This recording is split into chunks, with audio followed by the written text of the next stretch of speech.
Are you trying to figure out where you went wrong with your last bar exam? Are you trying to work up the motivation and courage to even try again? Or maybe you're taking it for the first time and you want to know where people normally go wrong so that you can go right and pass on your first attempt. If that's you, you'll want to watch this video through to the end because there are some key areas where you can change and set yourself up for success on your next attempt.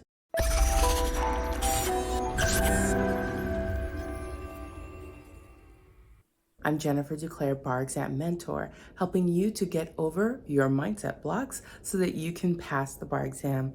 After years of doing this and hundreds of clients, there are some key areas that are so easy to fix that will set you up for success on your next go. Key area number one is your sleep the night before.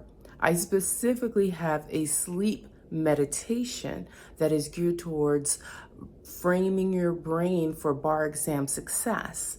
And it is solely there because so many clients and our followers on social media came with that same complaint in the days prior to the bar exam. They cannot get to sleep. Now, if you're still at that age and time in your life where you could take a good night's sleep for granted, that is miraculous. However, most people, even people who are in the younger category, who exercise daily and normally have no trouble with sleep, find themselves unable to get a good night's rest the night before the bar exam. I don't even have to explain to you why that's detrimental for your scores.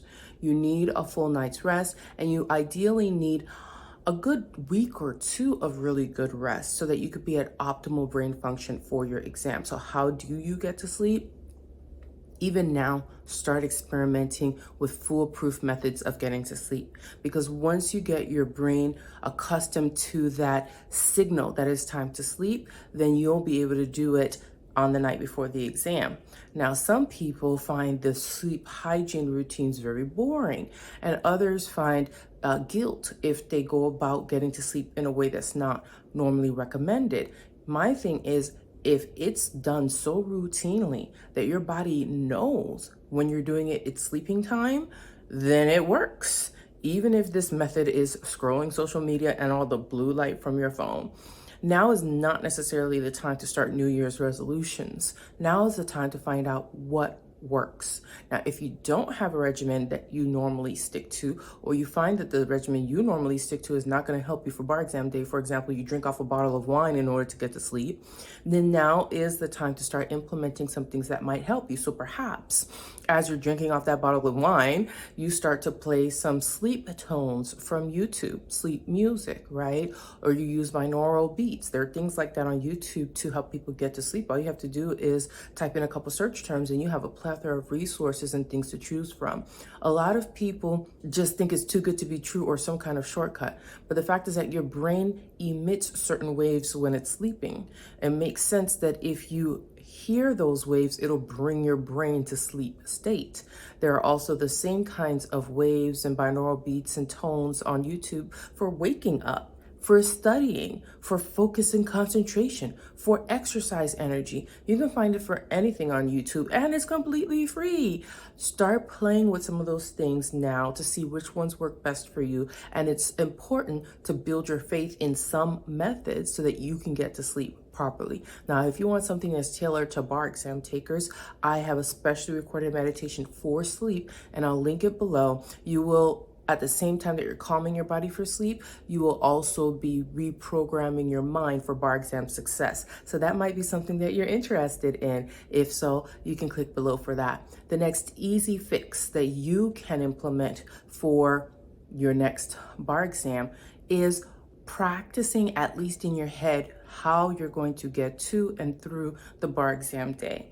A lot of bar takers leave logistics planning for the last minute. And it's not a simple matter of what hotel will you be staying in or will you be driving on the day of, which I do not recommend.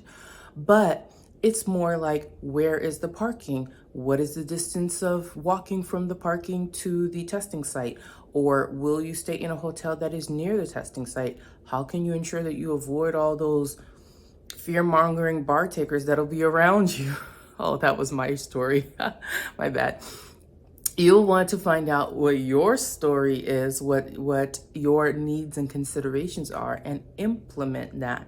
I did not do well walking down a hotel hallway hearing people freak out about the bar exam. So I got a hotel that was not as near the testing site, but I also knew exactly where I was going to park, how much it was going to be, how long it took to walk from the parking to the testing site, and understanding the food situation. Is there food on site to buy? How much of a markup is it? That exists. Are there nearby places to go to? Budgeting for that and having that amount of cash available on you or your card, making sure that everything is set up to that degree. Now, some people are not planners like that, but let me tell you what happens when you walk around with unanswered questions. You have a silent mental load that, even though it seems like it's secondary to the fear and panic of taking the bar, but that's exactly why you have some fear and panic, is because there are a whole bunch of unanswered questions. And a lot of people go to the bar the first time saying, I just want to see what it's like, because of all those unanswered questions. You don't have to waste your first attempt at the bar exam like that. You can go fully prepared and pass it on your first try, right? And in fact, that's ideal.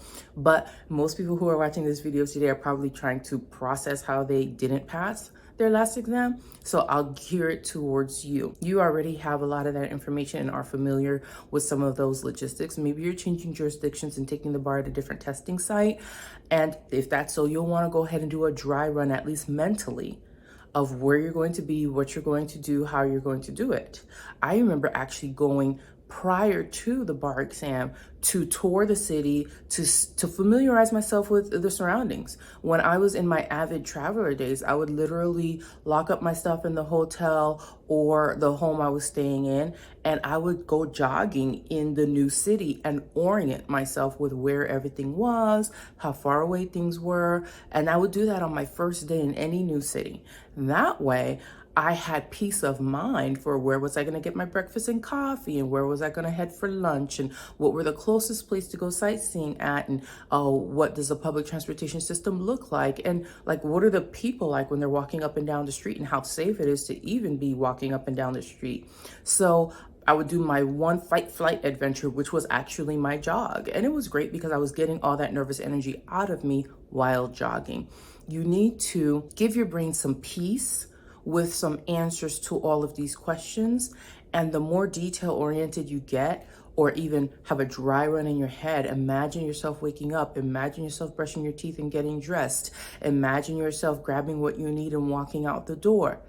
You will not only catch a lot of things that you had previously not planned for and be able to plan for it prior to the day of, but you'll also be mentally rehearsing the scene, giving your brain peace about at least the logistics of what you're about to go do. That's one less thing you're worried about. That's one less thing causing anxiety, because whether or not you think is worthy of anxiety, your body's survival mechanism is going to be on high alert because it doesn't know where it is, what it's doing, where the sustenance, the food is going to come from, those kinds of things. Your body's on high alert.